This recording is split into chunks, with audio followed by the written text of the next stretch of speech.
canceling the remainder of his world tour. Welcome to Access Hollywood, the weekend edition. I'm Liz Hernandez. Bieber is super exhausted, another reason given, but only Access has the other factors at play. And to start, we go straight to Justin himself. Is everything okay, or? Yeah, everything's fine. Yeah? Yeah. Just had enough of being on the road, or? I've been on tour for 2 years. Yeah, that's a long stretch, right? Yeah. Looking forward to some downtime. Yeah, just resting and getting some relaxation. We're gonna ride some bikes. Smiling and friendly, Bieber calmly answered all the paparazzi's questions as he walked by the beach in Santa Monica on the same day that he abruptly canceled the rest of his Purpose tour, which began in March of 2016. Since then, he has performed 150 shows across 6 continents. Any message for the fans? I love you guys. I think you guys are awesome. Sorry for anybody who feels like disappointed or betrayed. It's not my heart or anything. And have a blessed day. Flashing the peace sign, it certainly seems that Justin feels good about his decision. His recent Instagram posts don't address the issue at all, simply showing him out and about shirtless. And when we saw Justin last week, he was surprising patients at a children's hospital. How's your day going? It's going good now. Going good now. But with only unforeseen circumstances given as the reason for ending the tour, the big question is what really caused him to walk away. His manager, Scooter Braun, gave a hint on Instagram, apologizing to fans. He writes, "A man's soul and well-being I truly care about came first, and we must all respect and honor that."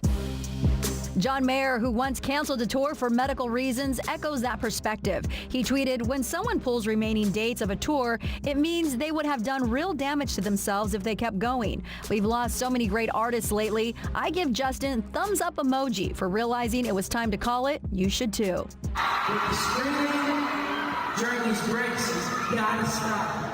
There have been indications of Justin under pressure during the tour. Last October, he left the stage saying the screaming made it hard for him to talk and to connect to the fans between songs. Months earlier, he canceled all fan meet and greets, saying they left him so drained and unhappy. It is because of Justin's faith, if you like, his religious beliefs, that he's come off the road. He just wants to focus on that, doesn't want to be on the road anymore, wants to concentrate on his religion and may well be contemplating starting his own church. Entertainment reporter Richard Wilkins claims to Australia's Today that religion is behind Justin's decision. He spoke to sources close to Justin at the Hillsong Church Conference in Sydney recently. Justin is open about being Christian, and in 2015, Justin spoke to us about wanting to spread light. I have this platform, and if I'm in such a positive space and I've learned so much to get me to this place, I want to share that, and I don't want to share darkness. I love to see fellow artists like John Mayer sticking up for him. All right, now Nicole Kidman shooting down fake news only to us. Mortified was the word used by a supposed insider describing Nicole's reaction to her Love magazine photo spread. Nicole reportedly felt it was no way for a married mother of 4 who turned 50 to be behaving.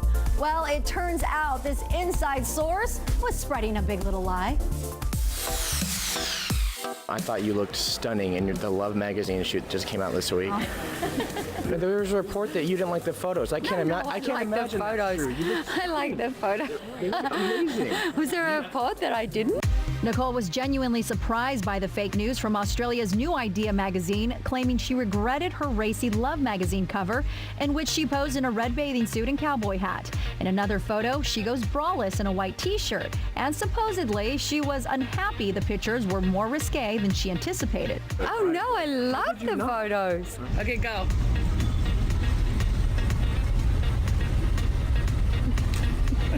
No, come on, give me that cowboy hat. Nicole's laugh more than confirms how she really feels. And at 50, she also chose a sexy look last night in sheer Proenza schooler at a Q&A for Big Little Lies, which just scored 16 Emmy nominations, including one for Nicole. And good news, looks like season 2 could happen. To just sort of go, well, we're done, doesn't feel right. Co-star Reese Witherspoon was also nominated. She's been having quite the summer. She just reunited with Oprah to promote their upcoming movie, A Wrinkle in Time, at the Disney Expo. And she was still in shock over Oprah's displays of affection on the red carpet. I know, I'm like, oh my God, I can't believe Oprah's hugging me right now. It's so weird. Well, now to Scott Evans in New York with Harry and William sharing never-before-seen images and never-before-heard memories of their mother, Princess Diana. Scott? Liz, August 21st marks the 20th anniversary of Princess Diana's death. Prince Harry and Prince William were only 15 and 12 years old at the time. And now both are sharing their memories in a way we've never seen before. Quite a special picture with the two, which I thought was quite sweet. This is the first time that the two of us have ever spoken about her as a mother. Believe it or not, you and I are both in this photograph. Right. Okay. You're in the tummy.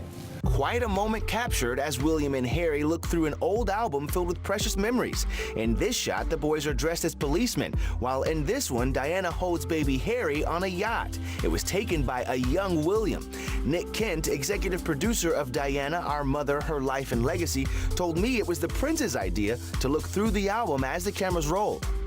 And the extraordinary thing about this photo album is it was put together more than 20 years ago by Princess Diana. But they only discovered it a couple of months ago, and that triggering memories was deeply moving. We felt, incredibly loved, Harry and I, and I'm very grateful that love still feels there. It was that love that even if she was on the other side of a room, that you, as a son, you could feel it. I think they felt this was the time, the right time, to show their mother in a way she'd never been seen before through their eyes. We had a screening at Kensington Palace last week, and Prince William introduced the film, and he said, "We've never spoken about our mother in this way before, and we're never going to do it again."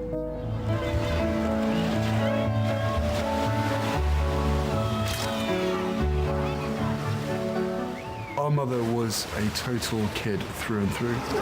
When everybody says to me, so she was fun, give us an example, all I can hear is her laugh in my head. And that sort of crazy laugh of where there was just pure happiness shown on her face. They also kind of described Princess Diana, their mother, as naughty. Yeah. One of her mottos to me was, you can be as naughty as you want, just don't get caught. She was one of the naughtiest parents. She would... I think they mean mischievous.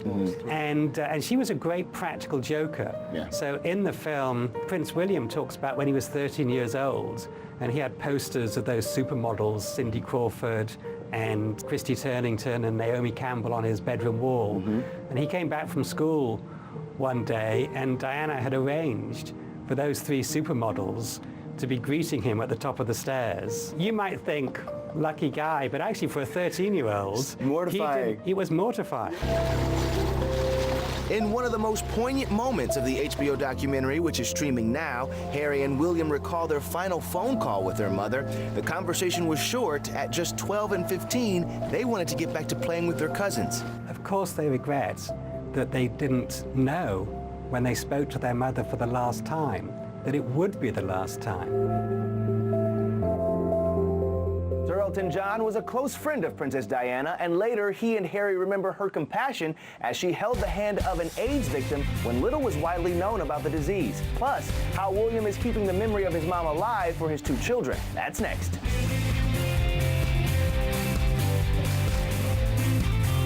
Honey, you feel so soft and sweet. New Charmin Ultra Soft. It's softer than ever. New Charmin Ultra Soft is twice as absorbent, so you can use less. And it's softer than ever, so it's harder to resist. You'll always be my lover till the end of time. Okay, this is getting a little weird. We all go. Why not enjoy the go with Charmin? It's like nothing you've seen. The power of Nexium 24-hour protection from frequent heartburn, all day and all night. Now packed into a pill so small, we call it Mini. New Clear Minis from Nexium 24-hour. See heartburn differently.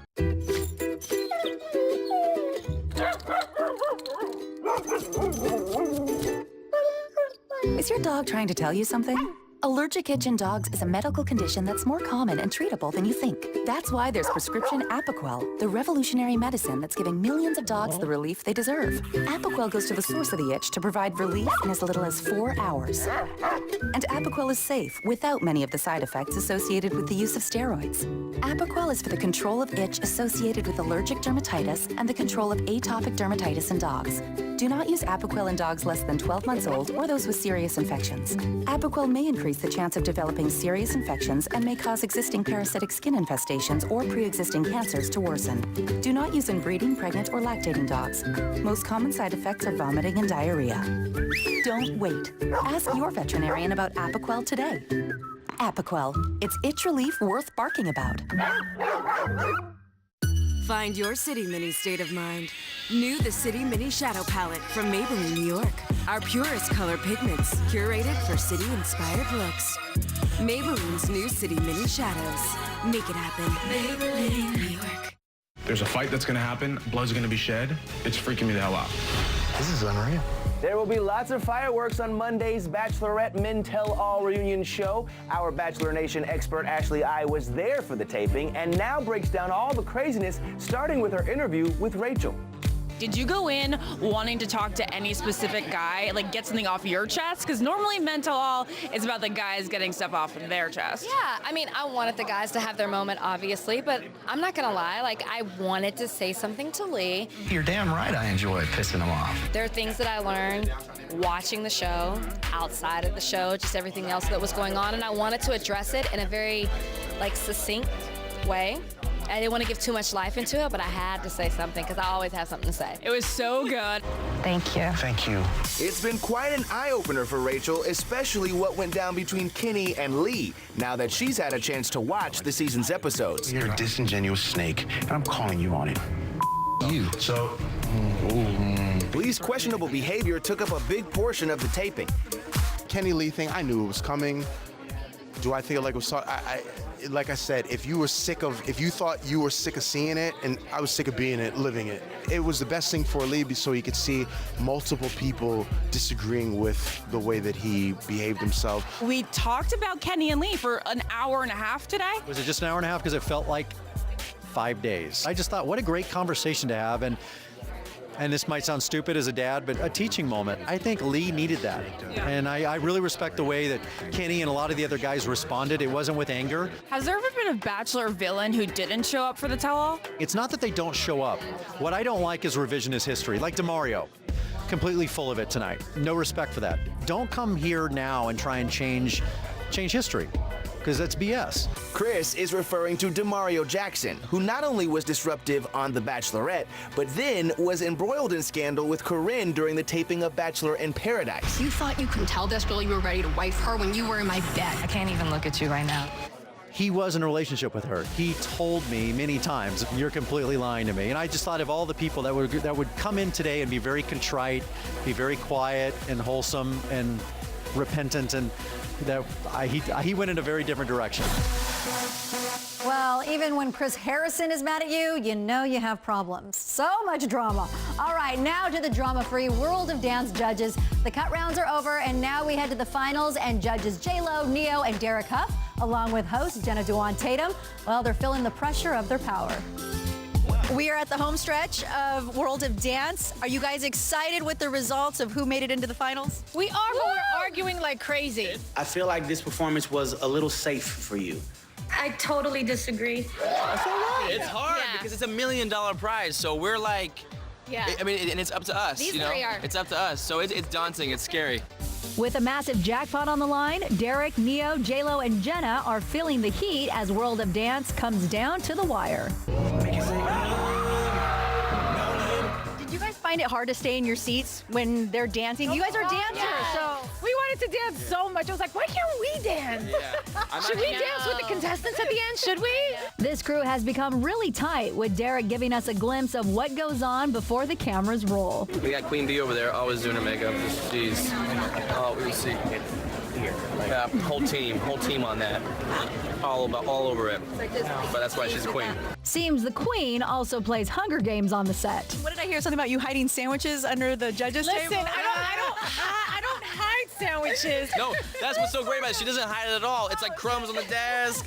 In front of the, I'm like, is everybody watching this? It's amazing. I get hungry. Listen, because you have 27 jobs. Right. So I have, I'm always getting there. I'm like, I'm hungry. I gotta eat something so I can do my job. And then they give me food, and I'm sticking it under the desk in between takes. And they've learned a few things about each other off the set as well. What I've learned is that I'm clumsy when I dance with Jennifer. We went dancing together, and I was just like, bah, bah.